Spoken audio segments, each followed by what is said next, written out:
À présent, la page des sports, on commence par du football avec une vidéo qui a beaucoup fait parler depuis hier sur la toile. Elle a dépassé le million de vues, celle de Samuel Eto'o, le président de la FECAFOOT, Fédération camerounaise de football. Bonsoir Liselor. Bonsoir Salah. Samuel Eto'o était en colère et il l'a fait savoir aux joueurs dans les vestiaires sans mâcher ses mots après le match Burundi-Cameroun délocalisé en Tanzanie à Dar es Salaam. Les Lions indomptables se sont pourtant imposés 1-0, mais malgré la victoire, le 9 majuscule, comme le surnomment ses fans, n'était pas satisfait du rendement des joueurs sur le terrain. On l'écoute.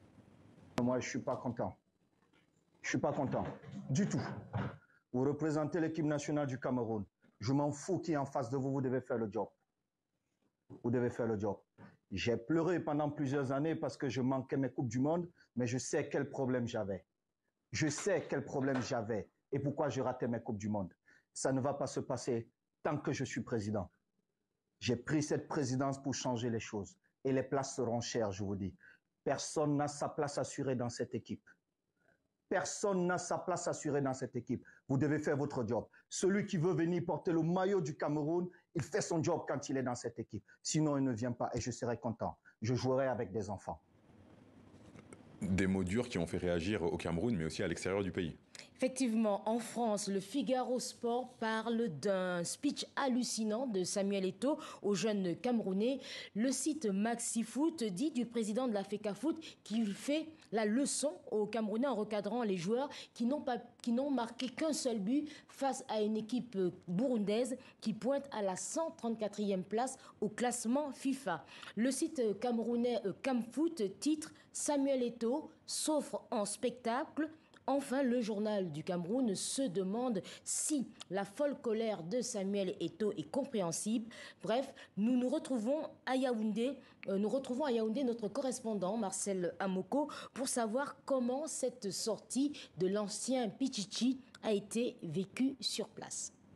Partisans et adversaires du président de la FECAFOOT s'en donnent à cœur joie pour les premiers. Samuel Eto'o est dans son rôle, celui d'un dirigeant qui exige des résultats de la part de ses collaborateurs, tandis que les seconds relèvent un ego surdimensionné de l'ancien capitaine des Lions indomptables du Cameroun. Malgré cette avalanche de commentaires, Samuel Eto'o, lui, poursuit sereinement ses activités. Il a ainsi désigné officiellement Patrick Mboma, ambassadeur des Lions indomptables du Cameroun, une fonction taillée sur mesure pour un ancien compagnon de route qui n'est d'ailleurs pas le seul de ses anciens coéquipiers à prendre le train de la FECAFOOT version Samuel Eto'o et à lui apporter leur soutien. Autre activité dans l'agenda hyper chargé de Samuel Eto'o, la remise d'un chèque de 50 millions de francs CFA, un peu plus de 32 000 euros des Lions indomptables aux victimes du drame d'Olembe. On se souvient en effet que 8 personnes étaient mortes dans une bousculade lors de la dernière Coupe d'Afrique des Nations. Une promesse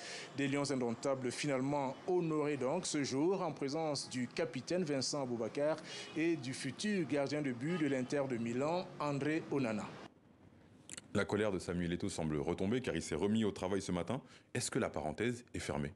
Alors, difficile, Salah, de répondre à votre question, mais ce matin, sur son compte Twitter, Samuel Eto'o a adressé un message d'encouragement aux Lions indomptables. Je le cite: « Bravo les Lions pour le coup d'envoi des qualifications de la CAN 2023 avec une victoire contre le Burundi. Continuons sur notre lancée. » Autre chose, en RDC, le sélectionneur Hector Cooper a été limogé. Oui, l'Argentin de 66 ans était en place depuis le 30 mai 2021.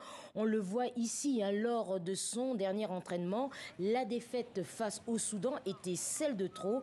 Hier soir, Hector Cooper a reçu une lettre de Serge Nkondé, le ministre congolais des Sports, dans laquelle était mentionnée la résiliation de son contrat. L'entame des éliminatoires de la prochaine CAN avait débuté par une défaite surprenante face au Gabon. C'est une année à oublier pour les Léopards, privés de CAN et du Mondial.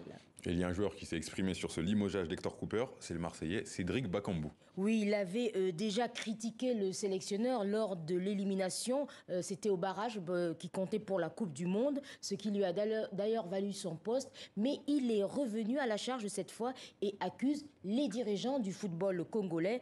Rien ne sert de de condamner un tel, d'attribuer nos échecs à un bouc émissaire ici et là. C'est la faute à tout un système, toute une organisation qu'il faut revoir.